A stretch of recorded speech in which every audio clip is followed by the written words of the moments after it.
크리스마스인데 밖에 눈이 왔죠. 메리 화이트 크리스마스로 주목 주고 옆에 분들과 양쪽으로 한번 인사하겠습니다. 메리 화이트 크리스마스, 메리 화이트 크리스마스 주목으로 인사하시고, 우리 또 소예배실에서도 또 비전센터 지하 1층에서도 함께 예배를 드리고 있는데요. 본당을 한번 비춰주시면서 우리 소예배실과 또 비전센터에 있는 우리 성도들에게도, 청년들에게도 같이 한번 메리 크리스마스 인사하겠습니다. 메리 크리스마스. 네, 메리 크리스마스입니다. 네, 감사합니다. 메리는요, 즐거운, 기쁨, 그리고 크리스는 그리스도, 마스는 미사, 그리고 경배라고 하는 뜻이잖아요. 그래서 기쁨의 그리스도를 경배하는 날, 바로 오늘이 바로 메리 크리스마스인 줄로 믿습니다. 그리고 이 시간이 정말 주님만 홀로 영광 받으시는 귀한 예배의 시간, 경배의 시간인 줄로 믿습니다. 이 가슴 벅찬 이 찬양대의 이 찬양, 이 메아리가 여기 안에서만 화어링 치고 여기 안에서만 머무르는 것이 아니라 저와 여러분들의 삶과 작은 미소를 통해서도 이 세상 가운데 퍼지고 알리고 전파될 수 있기를 축복합니다. 예수 그리스도의 탄생은 세상을 향한 축복의 시작인 줄로 믿습니다. 예수 그리스도의 탄생으로 인하여서 우리가 다 측량할 수 없는 놀라운 은혜와 평강과 선물을, 온갖 귀한 것들을 하나님 우리에게 주셨다라고 하는 사실을 잊지 않았으면 좋겠습니다. 제가 성탄절에 이 성탄절을 쭉 대림절기를 보내면서 궁금한 점들이 많이 생겼어요. 그래서 이 궁금한 것들 한 4가지를 한번 제가 한번 질문을 던져볼 테니까 오늘 이 질문에 이것을 다 답하려고 하다 보면 여러분들 시간 많으세요 오늘? 떡국떡이 뿌릴 것 같아요. 오늘 끝나고 떡국떡을 또 배설을 하는데 제가 한 가지만, 4가지 질문은 던져놓고 한 가지 질문만 같이 한번 고민해보고, 그리고 다음에 또 시간 됐을 때 같이 한번 나눠볼까 합니다. 예수님은 이 땅에 왜 인간의 몸을 입고, 인간의 몸을, 하나님이신 분이 말씀이 육신이 되어 왜 이 땅에 오셨을까라고 하는 질문이죠. 두 번째 질문은 오시면 오시는 건데 이 아담처럼 하와처럼 성인으로 오시면 안 되나요? 또 선지자에게 갑자기 성령이 임하고 음성이 달라지고 천군 천사의 메시지를 전달하듯이 그런 메신저처럼 천사를 통하고 선지자들을 통하여서 그 메시지를 전하셨으면 안 됐을까요? 왜 갓난 아기로, 그 돌봄 받아야 할 갓난쟁이 그 피덩어리로, 그 아기로 이 땅에 오셔야만 했을까요? 그리고 오셨다고 한다면 좀 왕궁이나 좀 뭔가 빽이 있고 좀 여유가 있는 집안에 좀 오셨으면 얼마나 좋아요. 아니, 그 집안에 태어나지 않았다 하더라도 모세처럼 자라기는 왕궁에서 자랄 수 있도록 하나님이 기가 막힌 타이밍을 조절하시고, 주님이 원하셨다면, 하나님이 허락하셨다면 왕궁에서도 기가 막힌 후원과 지원을 받으면서 그렇게 고달픈 인생 살지 않았을 텐데, 왜 예수님은 지지리도 가난하고 빽없는 요셉과 마리아의 가문에 태어나셔서 그렇게 고생을 사서 하신 것일까요?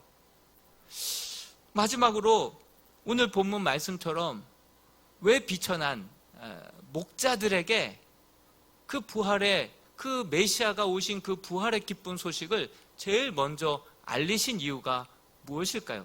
사실 목자들은요, 그때 당시 신뢰할 수 없을 만한 그러한 천민이었기 때문에 증인으로도 세우지도 않았던, 사람들이 그렇게 무시하고 신뢰하지 못했던 그러한 그 신분이었는데, 왜 하필이면 그렇게 천박한, 그리고 그 천대받던 그런 목자들에게 그런 소식을 전해서 그들이 아무리 떠들고 다녀도 신뢰할 만한 사람들이 별로 없는, 귀 기울여 잘 듣지 않는, 왜 하필이면 증인을 세워도 그들을 세웠을까?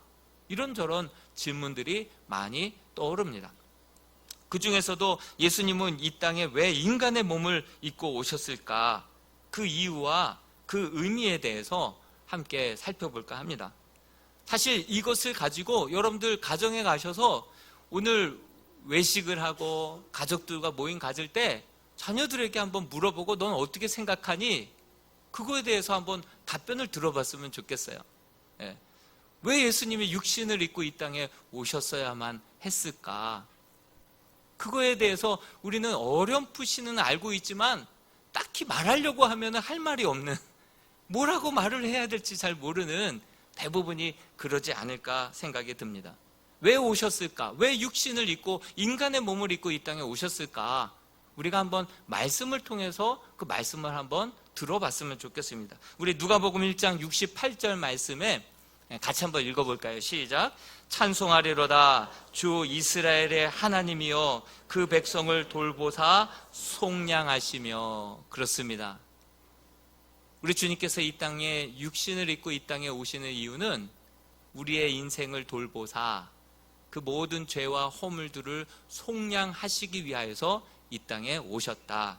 이 돌보사라고 하는 말씀이 48절에도 나오고요, 68절에도 나오고요, 그리고 78절에도 나오는 거예요. 이 돌보사라고 하는 그 말씀을 원어로 찾아보니까, 뭐 원어로 얘기해봤자 여러분들 어렵잖아요. 원어로 찾아보니까 여러 가지 뜻이 있어요. 돌보다라는 뜻이 있고, 임하시다, 방문하시다 라고 하는 뜻이 그 안에 담겨져 있어요. 성탄절은 하나님이 우리를 돌보시기 위하여서 임하신 그러한 날이 바로 성탄절이다 라고 하는 사실이죠. 여러분, 주가 오셔서 우리를 돌보시면 우리에게 구원의 놀라운 역사가 일어나게 될 줄로 믿습니다. 우리 누가복음 4장 18절 19절에 보면 이러한 구원의 역사가 나와요. 여러분, 배고픈 사람에게 구원은 빵이지 않습니까? 여러분, 갇혀있는 사람에게 구원은 그 자유함 아니겠습니까? 정말 그 사람을 살피사 그 사람에게 맞는 놀라운 구원의 역사로 우리 주님께서 보살펴 주신다. 어떤 구원의 역사가 일어납니까? 같이 한번 읽어보겠습니다. 시작. 주의 성령이 내게 임하셨으니 이는 가난한 자에게 복음을 전하게 하시려고 기름을 부으시고 나를 보내사 포로된 자에게 자유를, 눈먼 자에게 다시 보게 함을, 전파하며 눌린 자를 자유롭게 하고 주의 은혜의 해를 전파하게 하려 하심이라 하였더라. 그렇습니다. 우리 주님이 우리의 인생 가운데 오셔서 살피시다 보면, 돌보시다 보면 우리들의 상황을 기가 막히게 잘 파악하고 우리에게 꼭 필요한 것들로 우리를 돌봐주시고 살펴주시는 분이 우리 이 땅에 오신 예수 그리스도가 오신 이유와 의미와 목적인 줄로 믿습니다. 그 주님이 여러분들의 인생 가운데, 여러분들의 고달픈 인생과 가정 가운데 주님이 찾아오셔서 여러분들의 인생을 살피시고 보살피신다고 한다면 어떤 구원의 역사들이, 어떤 자유함과 어떤 해방과 어떤 치유와 어떤 은혜들이 우리에게 펼쳐질까요? 저는 우리 예수 그리스도께서 진정 우리 교회 가운데 이렇게 임하셔서 돌봐주시기를 소망합니다. 예수 그리스도께서 여러분들의 가정 가운데 친히 임재하셔서 여러분들의 가정들을 친히 인도하시고 보살피시고 축복하시고 치유하시고 회복하시기를 간절히 주님의 이름으로 축복합니다. 여러분들의 심령 가운데 예수 그리스도께서 자정하시고 살피시고 보살피셔서 놀라운 치유와 구원의 역사가 있게 되기를 주님의 이름으로 축복합니다. 여러분, 우리가 하나님 앞에 나와서 하나님 이거 주세요, 저거 주세요, 그렇게 간절히 구하면요, 누구라도 주고 싶으실 거예요. 그거 받으실 수 있어요. 막 금식하고 떼쓰고 뒹굴고 그러면 하나님이 주셔요. 그런데 그것만 구하면 그것만 없습니다. 그렇지만 예수 그리스도 그분을 우리가 전적으로 영접하고 그분을 사모하고 그분을 우리 마음 가운데, 인생 가운데 모시게 되면 그분 안에 있는 모든 것을 누리게 될 줄로 믿습니다. 그러므로 그것만 구할 것이 아니라 그분이 우리 인생 가운데 찾아오셔서 우리의 인생을 돌아보시고 우리의 상처와 각오와 아픔과 한숨과 눈물을 돌아보시고 그것을 주님의 능력으로 치유하시고 다시금 회복시켜 주시고 놀라운 구원의 역사가 이루어질 수 있기를 간절히 소망할 때 우리 주님은 우리의 인생 가운데, 우리의 가정 가운데, 우리 교회 가운데 구원자로 역사하여 주실 줄로 믿습니다. 한 시골의 농부가 집으로 향하여서 가다가 그 물에 빠져 있는 한 사람을 뛰어들어가서 막 일단 구해놓고 봅니다. 구해놓고 보니까 왕이었어요. 왕이 그 물에 사냥하다가 빠진 거예요. 그리고 왕을 건져놓고 보니까 왕이 백지수표를 주는 거예요. 무엇이든지 원하는 대로 말해봐라. 내가 다 들어주겠다. 그러자 그 아주 가난한 산골짜기에 사는 시골 농부는 내가 가난하게 홀 어머니 모시고 살다 보니까 집에 손님이 끊긴 지 오래되었습니다. 다른 거 원하는 거 없습니다. 그저 왕이시여 한번 우리 집에 한번 와주시는 것만으로도 저는 족합니다. 참 소박하고 담백하고 욕심 없는 이 젊은이의 소원을 이제 들어주겠다. 그리고 앞장서라. 그리고 왕의 마차를 끌고 가는데 가다 보니까 길이 너무 좁은 거예요. 너무 협소한 거예요. 그래서 신하들을 불러서 이 길을 넓혀라 이렇게 된 거예요. 집에 들어가니까 너무 좁은 거예요. 지저분한 거예요. 신하들을 불러서 이 집을 넓혀라 이렇게 된 거예요. 최선을 다해서 음식을 갖다가 이렇게 줬는데 입에 뭐 넣을 수가 없는 거예요. 신하들을 불러서 요리 좀 해서 내와라 이렇게 되는 거예요. 그리고 어이와 또 뭐 환경비와 뭐 다 이렇게 사람들을 불러서 그 노구의 어머니를 극진히 모셔라 이렇게 된 거예요. 그냥 왕만 모셨을 뿐인데 그 불편한 모든 것들을 보살피고 살피고 부족한 거 넓히고 채우고 고쳐주고 인도해 주시는 그러한 놀라운 은혜가 우리 성탄절을 맞이하여서 우리 주님을 누추한 우리의 인생 가운데 우리의 마음 가운데 정말 진심으로 우리 구주와 주로 모셔드리는 그 심령 가운데 이와 같은 놀라운 역사가 있게 될 줄로 믿습니다. 왕은 우리에게 입을 거 먹을 거 그 다음에 뭐 육신에 보일 거 이런 것들은 다 썩어질 것들 아닙니까? 우리 주님을 모시게 되면 영원히 목마르지 않게 될 줄로 믿습니다.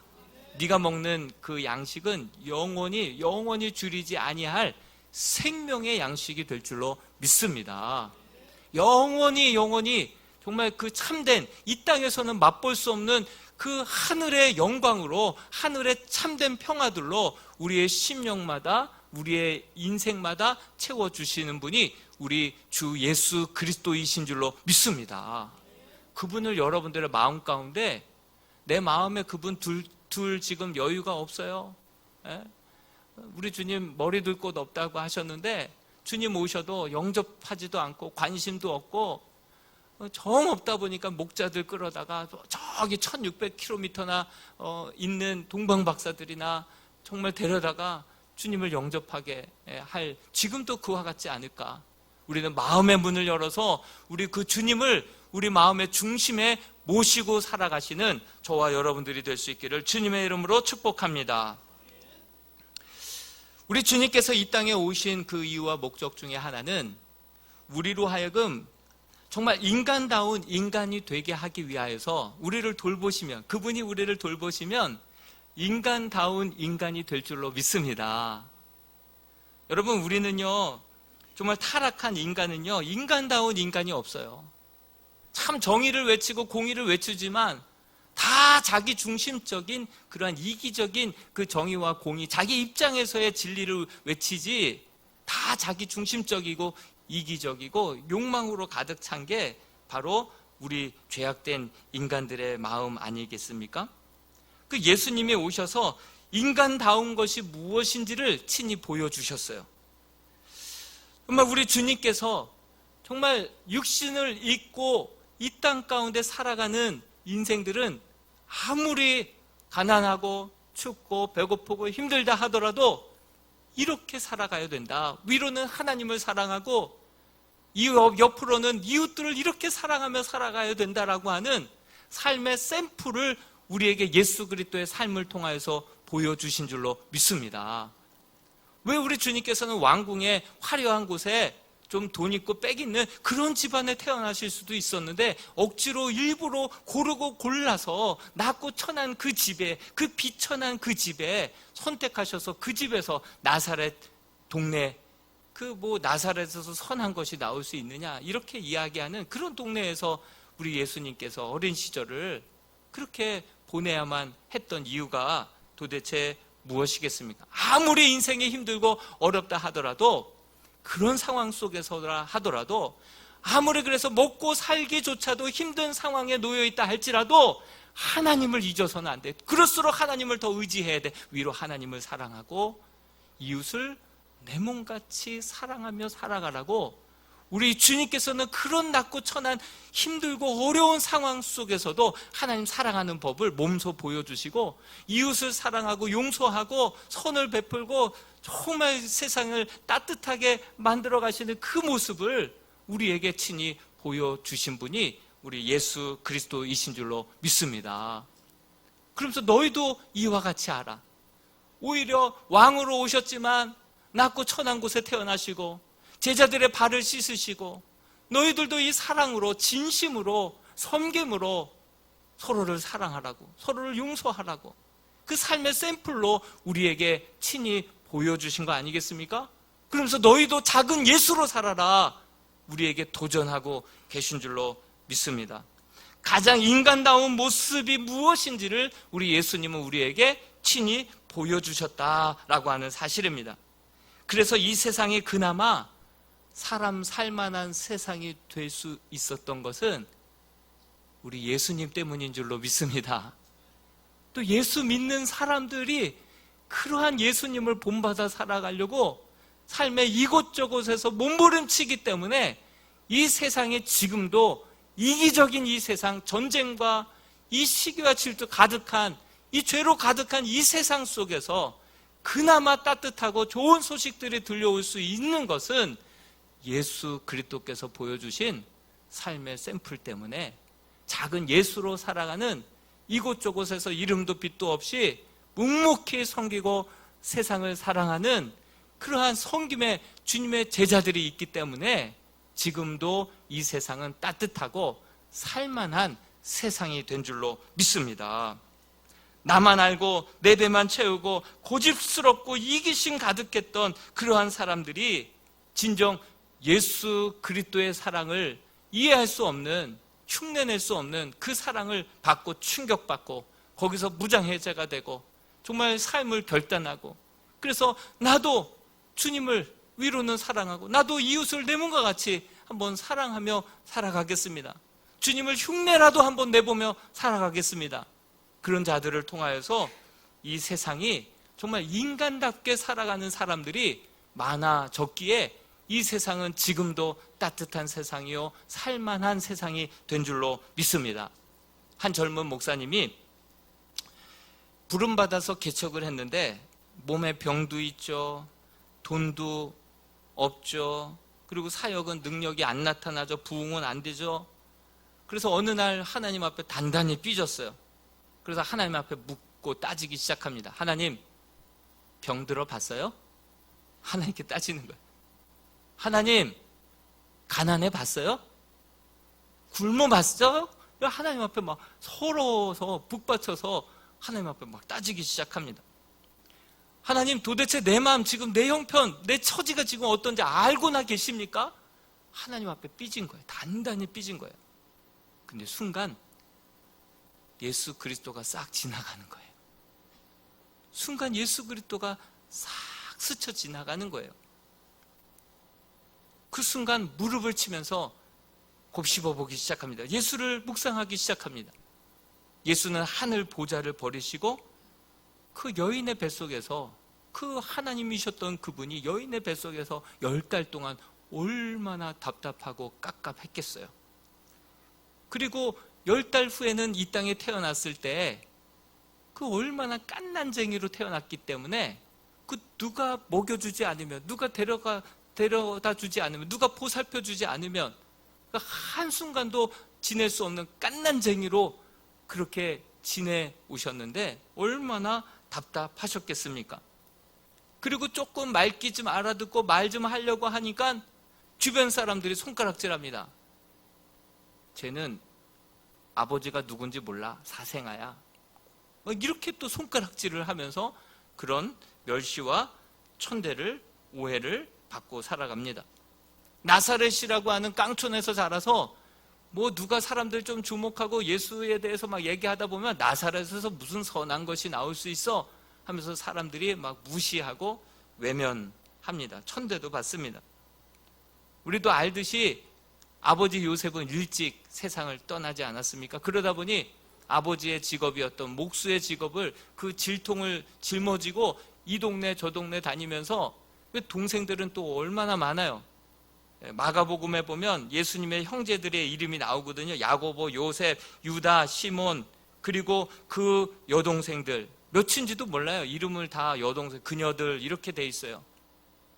그러니 아버지는 일찍 돌아가셨는데 자녀들은 많이 낳고 가셨어요. 소년 가장이 되어서 어렸을 때부터 질통지고 여기저기 구걸다니며 어떻게 해서든지 가정의 생계를 또 책임져야 할 그러한 무거운 어깨를 짊어지고 예수님의 소년 시절을 날 수밖에 없었습니다. 고달픈 인생이었습니다.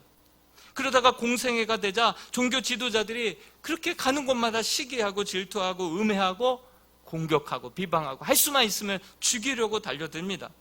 가진 게 많았다고 한다면, 적금이라도 있었다고 한다면 털어서 먹이고 싶었지만 그것조차도 없어서 오병이어의 기적을 베풀어 주셨죠. 또 뿐만 아니라 인자는 머리둘 것 없다. 우리 주님의 이름으로는 아파트 한 채도 땅 한 평도 없이 사셨던 예수님의 모습입니다. 결국 십자가를 지시고 채찍에 맞으시고 그 육체의 고통은 이루 말할 수 없는데 그거보다 더 큰 고통이 있었는데 멸시와 천대였어요. 벌거벗김을 당하고 침뱉음을 당하고 그렇게 주먹질을 하고 어떤 손으로 때렸는지 맞춰보라고 하고, 뿐만 아니라 그렇게 3년 반 동안 사랑하고 모든 것을 쏟아부었던 제자들이 주님을 저주까지 하고 배신당하고, 그 젊은 나이에 어머니를 두고 먼저 세상을 떠났어야만 했던 그 예수의 입장을 한번 생각해 보시기 바랍니다. 그렇지만 이 모든 고난과 어려움들을 다 겪어보셨지만 그러나 그에게는 죄는 찾을 수가 없었다라고 성경에 말씀하고 있습니다. 슬픔 많은 인생이었지만 그러나 그 아픔과 고통과 눈물과 한숨의 시간 속에서도 여전히 하나님을 놓지 않았고 여전히 이웃에 대하여서 저들의 죄를 용서하여 주옵소서, 저들이 하는 죄를 알지 못하나이다, 끝까지 사랑을, 믿음을, 신뢰를 놓지 않았던, 우리의 인생에 있어서 진정한 삶이, 육신을 입고 살아가는 삶이 정말 그 샘플을 우리에게 보여주셨던, 그래서 그렇게 죽으셨던 예수님은 우리의 어떤 죄라도 어떤 상처도 다 이해하고 용서해 줄 수 있는 진정한 메시아가 될 수 있었을 줄로 믿습니다. 히브리서 4장 15절 말씀을 같이 한번 읽고 말씀을 이제 마치겠습니다. 히브리서 4장 15절입니다. 시작. 우리에게 있는 대제사장은 우리의 연약함을 동정하지 못하실 이가 아니오, 모든 일에 우리와 똑같이 시험을 받으신 이로되 죄는 없으시니라. 우리가 눈물을 흘리고 있을 때, 우리가 한숨을 쥐고 있을 때, 우리 주님은 가장 미천한 그러한 가정에서 가장 정말 심한 고통과 그 멸시와 모든 것들을 다 당하셨던 주님은 우리의 마음을 이해하시고 우리의 한숨과 우리의 눈물과 우리의 상처를 누구보다도 잘 이해하시는 분이, 내가 그 고통 겪어봤다, 내가 너의 심정 지금 어떤지 안다, 너의 그 막막함, 너의 그 한숨, 그 너의 눈물 내가 다 안다, 내가 다 겪어봤다. 그래도 하나님 놓아서는 안 된다, 그래도 너 믿음 놓치면 안 된다, 그럼에도 불구하고 내가 보여줬잖니, 서로 사랑하며 살아야 된다 라고 우리 주님께서 삶을 통하여 보여주셨고 너희도 그렇게 살아가라고 권면해 주셨기에 이 세상은 여전히 살만한 세상이고 여전히 따뜻한 세상이 된 줄로 믿습니다. 그래서 우리 주님께서는 인간의 몸을 이 땅에 입고 오셨고 가장 미천한 곳에서 미천한 환경 속에서도 믿음 잃지 아니하고 주님에 대한 사랑, 서로에 대한 사랑 놓지 아니하시고 끝까지 지켜내신 우리의 삶의 진정한 믿음의 본이 되어주신 분이기에 그래서 어거스틴은 그리스도를 본받아라고 하는 책을 써서 우리 모두에게 귀한 족족을 남긴 줄로 믿습니다. 여러분, 우리가 다시 한번 우리 높은 곳을 예수 그리스도를 통하여서 권세를 누리고 성공과 출세를 누리고 이 목적으로 우리 예수님 오신 거 아닙니다. 예수님 이름 때문에 더 높은 왕궁의 권세와 그 축복과 부와 명예를 누리게 해달라고 이 목적으로 우리 주님 오신 거 아닙니다.